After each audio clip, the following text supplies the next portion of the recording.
Balik lagi di channel Tommy Zakaria. Kamu tahu nggak apa itu gagal ginjal? Kamu tahu apa sih bahayanya gagal ginjal? Lalu kenapa sebagian orang harus melakukan cuci darah? Kita akan bahas di sini sebentar lagi. Jangan kemana-mana ya.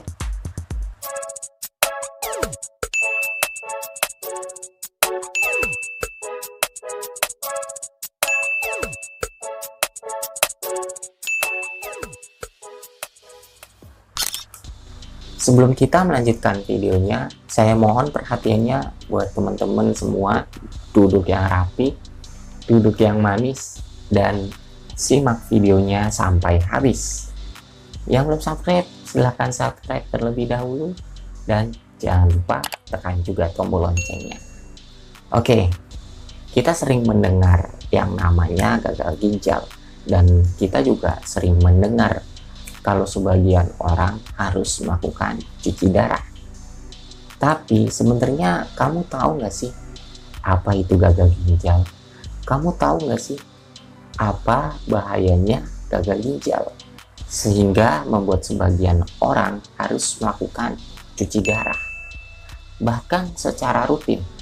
Jadi gagal ginjal itu adalah penyakit yang biasanya menyerang salah satu organ vital tubuh kita, yaitu ginjal.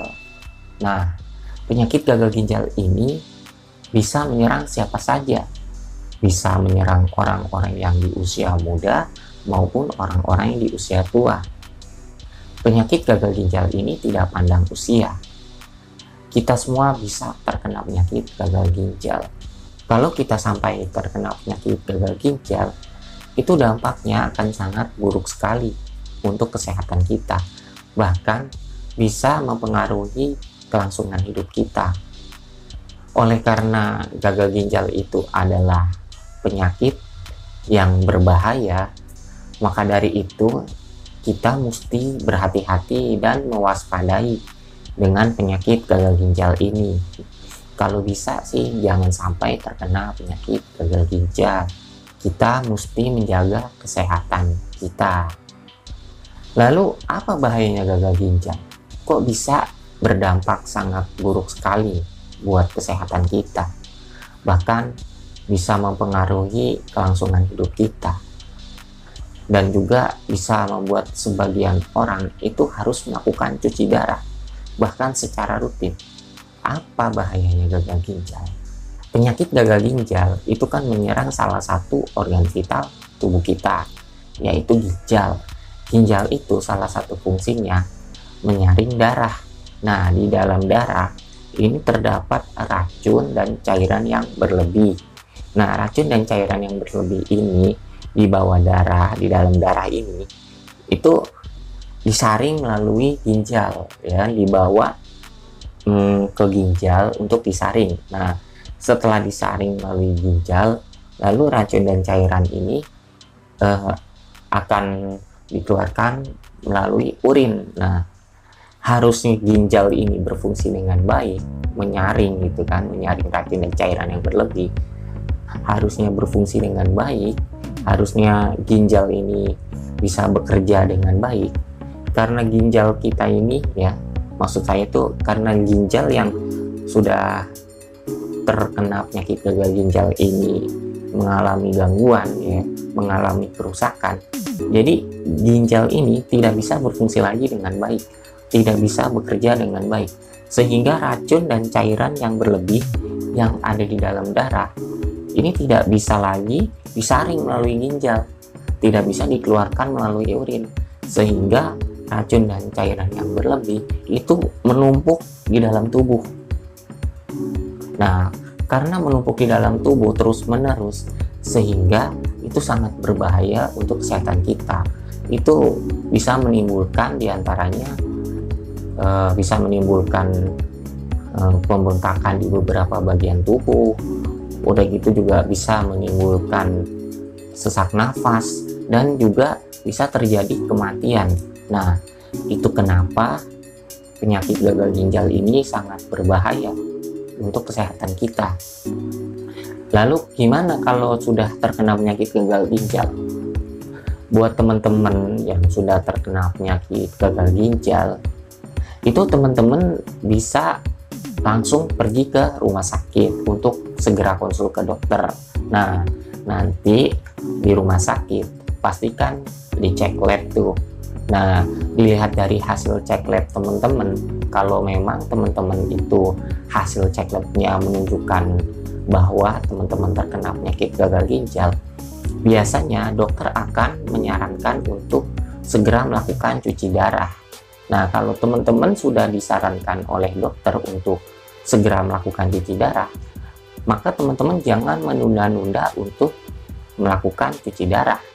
Karena kalau tidak melakukan cuci darah, ya itu efeknya sangat besar sekali, dampaknya ya sangat buruk sekali buat kesehatan teman-teman. Makanya teman-teman harus segera melakukan cuci darah.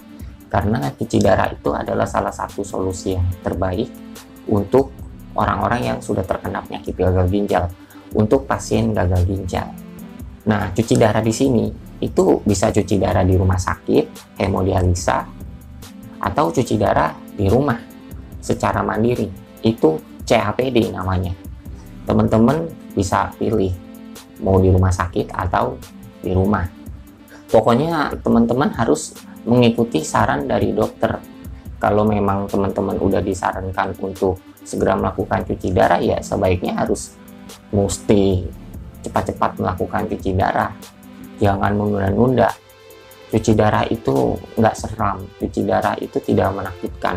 Kelihatannya memang menakutkan, tapi sebenarnya cuci darah itu adalah salah satu solusi yang terbaik untuk setiap pasien gagal ginjal. Terus juga nih, saya mau menyarankan buat teman-teman yang mungkin ya baru aja terkena penyakit gagal ginjal, atau mungkin sudah lama kena penyakit gagal ginjal, ya kayak saya nih. Saya udah lama kena penyakit gagal ginjal, kurang lebih udah 10 tahun. Ya udah agak lama sih sebenarnya. Cuma saya nggak tahu, mungkin ada juga teman-teman yang di luar sana yang di atas saya masih bertahan, masih semangat untuk berjuang dengan kesehatannya. Kalau saran saya buat teman-teman yang memang sudah terkena penyakit gagal ginjal, itu jangan bersedih, jangan putus asa. Teman-teman harus bangkit, teman-teman harus semangat, teman-teman harus berjuang. Terus teman-teman juga harus selalu berdoa untuk kesehatan dan kesembuhan teman-teman sendiri. Pokoknya teman-teman jangan pesimis aja, harus optimis. Udah gitu juga harus bisa berpikir positive thinking, jangan negative thinking. Nah, kira-kira seperti itu bahayanya penyakit gagal ginjal. Kenapa bisa membuat sebagian orang harus melakukan cuci darah? Karena kalau tidak segera melakukan cuci darah, ya sangat berbahaya buat kesehatan kita, buat kesehatan orang-orang yang sudah terkena penyakit gagal ginjal. Oleh karena itu, buat teman-teman yang tidak terkena penyakit gagal ginjal, kalau bisa sih ya, jangan sampai terkena penyakit gagal ginjal. Teman-teman harus bisa menjaga kesehatan teman-teman sendiri. Jangan sampai menyepelekan kesehatan tubuh teman-teman. Oke, mungkin segitu aja videonya. Semoga video ini bermanfaat buat teman-teman semua. Yang suka video ini silahkan di like videonya.